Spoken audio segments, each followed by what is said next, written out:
Developed by Dang and published by Devolver Digital, Boomerang X is a first-person arena shooter where our nameless protagonist washes up on what seems like a deserted island and discovers a magical weapon, which goes unnamed, but I'm gonna assume is called the Boomerang X despite it clearly being a shuriken. Traverse through ancient ruins, discover lost artifacts, and master the powers given to you by the magical weapon, all in pursuit of trying to decipher what this game is even about. Boomerang X's combat is simple, but as things progress, you'll get new powers and abilities which adds layers of complexity, making the game easy to pick up and exciting to progress through. This game was made for speedrunning. Not only do you get the ability to teleport to your weapon after you throw it, but there's also a toggle in the options menu that adds a timer to the game. With its total runtime being pretty short, I can see people who have never tried speedrunning getting into the hobby here. It's a very unique art style which resembles a mix between watercolor painting and a scratchy comic book style. You'd think a game with an art style like that would get very tiring on the eyes, especially one that moves this fast, but it blends in so well that it feels natural to the eye.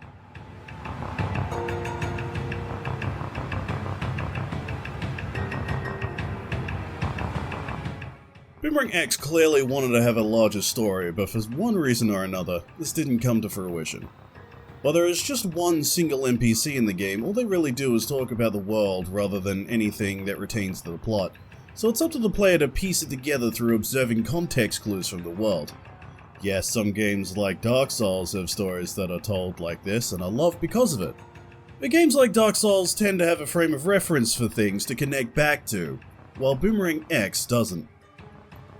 Luckily, I have a strong stomach, so this didn't really affect me, but with all the high-speed dashes and teleports mixed with bullet time and constant colourful projectiles flying around the screen, it could easily result in some really bad motion sickness for some. Sometimes when using the slowdown ability, the camera sensitivity will freak out and become super sensitive, making some high-end fights really obnoxious when you need to quickly make some very quick yet precise movements.